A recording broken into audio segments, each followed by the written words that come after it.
Well, nandito na naman po tayo, no? Kung kayo ay matagal ko na pong Facebook friend, alam niyo naman po na tuwing may mga ganitong occasion, Lenten Special, Summer Season, November, may mga All Saints Day Special. Alam niyo naman po na meron tayong mga kwento ni Sir R. Squared series. Ano? Kaya lang noon, since 2011, kung kayo friends ko na, I'm sure ito yung napakinggan niyo na. No? Pero siyempre, kailangan natin mag-level up. Kasi medyo nag-level up na rin ang buhay ngayon. Ano? So, hindi ko na po, dati, I prefer to write it. No? Tinatype ko sa computer na naway nasa abroad. Hindi ba ako gumawa ng mga kwento.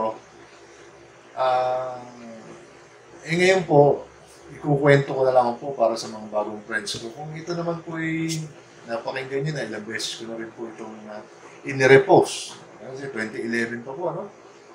Meron tayong eksena sa bus, sa Agua de Mayo, ganun pala yun. Marami tayong series eh, no?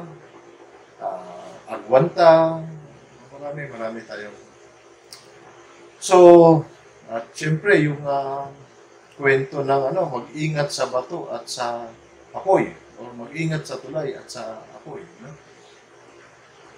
So, yun pong mga nakaka-miss na ng kwentong gano'n ay ito po ay aking Halloween special kung tawagin natin. Ano? So, simulan po natin ang kwento sa isang lugar sa Santa Ines. No? Santa Ines. Sa Santa Ines daw po ay mayroong tinatawag na lugar na gulod. Alam niyo po yung gulod, yung patakas na ano, no? So, kung tawagin ay sa gulod. At yun daw pong lugar na gulod na yan ay kinakatakutan. Kasi ang ating hapong kwento ay ang babae sa gulod. Okay? Kung meron pong ang babae sa Balete Drive, ito naman po dito po nang galing yun, yung kwento yun. Ang babae sa gulod. Okay? So, simulan po natin ang kwento sa pamamagitan sa paglalarawan sa isang batang tricycle driver. May isang bata tricycle driver, ang pangalan niya Intoy. So si Intoy ay nasa high school pa lamang, pero malaking mula si Intoy. Ano? Ang kanyang mga magulang ay kapuspalad. Ano? Kumbaga isang kahig, isang tuka. Nagta-tricycle lamang yung kanyang tatay at yung kanyang nanay naman ay paminsan-minsan ay naglalabada. So, hirap sila sa buhay. Kaya, maging sa pag-aaral ni Intoy ay kapos sa tustusin yung mga magulang ni Intoy para siya makapag-aral. So, ang resulta, ang ginagawa po ni Intoy para makatulong sa kanyang mga magulang, pag uuwi niya ng alas 5, kakain lang siya alas 6, gagrahin naman yung tatay niya ng mga bandang 6, kakain lang sila. Alas 7, siya naman yung lalabas. 7 hanggang, minsan alas 8, matapos niyang gawin yung kanyang mga assignment, lalabas na siya sa pagta-tricycle. At siya naman na maglalabas yung tricycle hanggang alas 12, alauna, or alas 2 ng madaling araw. Ganyan po ang nagiging buhay nila. Tuwing lalabas ang tatay niya sa umaga, si Intoy naman sa gabi. So, yun po ang routine. At para magkaroon siya ng pambaon, pang-matrikula, may matrikula pa po kasi ng mga panahon na yun. So, isang gabi, ay si Intoy ay nasa may bandang dulo ng pilahan. Alam mo naman po sa pilahan, no? Diyan po ay bulihan, ang pilahan ng tricycle, nandiyan yung biruan, bubulihin ka. Siyempre, si Intoy, palibasa siya ay bata, ay lagi siyang nabubuli, no? Pero hindi naman po binubuli ng gusto kasi siyempre kasamahan nga po sa toda yung yung tatay. Ganun pa man, hindi maiwasan na nauutusan, gano'n.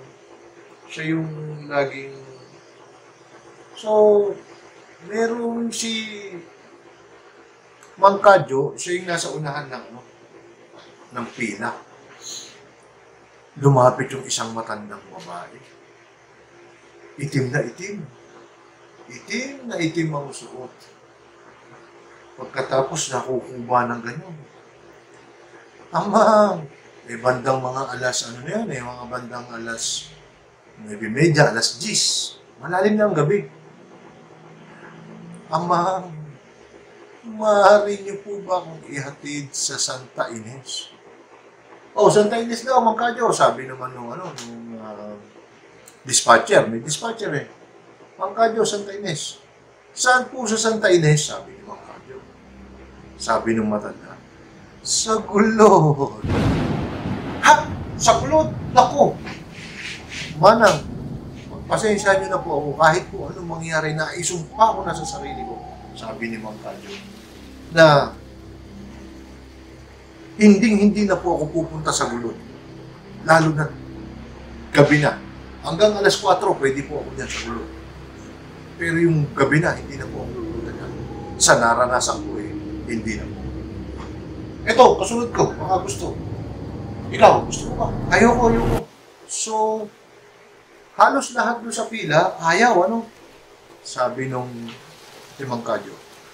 Si Intoy, sabi nila, nandun sa dulo. Nagdadama. Tawagin niyo si Intoy at siya na pabiyahin. Total, gusto niya kumita ng malaking pera. Sabi naman, matanda, babayad na po ako kahit na doble.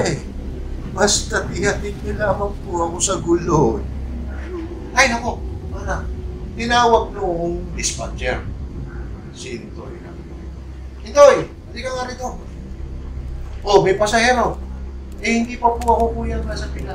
Ikaw na. Para kay kumita kita. Malaking ibabayad dito. 200. Ihatid mo. Saan? Sa Gulod. Sa Gulod? Hindi po ba delikado ron? Hindi. Naku. Kwentong barbero lang yun. Para iniinganyo nung dispatcher yung takot ni Intoy, ano? Di pikit mata, kagat labi, kinuha ni Intoy yung kanyang tricycle at isinakay yung matanda. Tara, manang, sakay na po kayo. Pinarada doon sa tapat ng matanda. Lumapit si Mang Kadyo kay Intoy bago siya tuluyang pulis. Intoy, iho, pakinggan mo sana ang aking sasabihin. Pagdating mo doon sa madilim na lugar, yung diretsong madilim na lugar at kukurbada na pataas, kahit anong mangyari, kahit anong marinig mo, wag na wag kang titigil. Basta todo rangkada. Wag na wag kang titigil kahit anong kalabog ang marinig mo. Todo rangkada dahil pagka umatras ka doon, baka hindi ka na makabalik ng buhay. Basta, lakasan mo ang loob mo. Manalangin ka pagdating doon sa kurbada, papuntang Gulod, talagang todo gasolina, todo rangkada. Di tinandaan nito yung sinasabi ng ano. Siyempre, bata, hindi pa niya nararanasan yung mga ganun. Di parang duda pa siya kung totoo nga o hindi.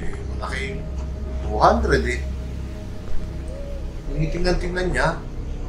So, habang papalapit siya ng papalapit doon sa karsadang papunta sa Santa Ines, paunti na ng paunti yung bahay, padalang na ng padalang yung ilaw. Hanggang dumating sila doon sa isang karsadang diretso na halos wala ng ilaw. At doon sa banda-banda pa rin, wala na talagang ilaw, wala ng poste. No? Ang umagabay na lang ay yung bilog na buwan. Noong dumating siya doon sa kakahuyan, di dilim na, hindi nakita yung kakahuyan niya, mga puro-puro, diretso yung karsada. Napakurba at bako-bako. Kasi siyempre rough road na doon dahil hindi na inaabot pa ng kapiastan, wala pang semento. Di nandun na nga sila, no? So, may malapit doon sa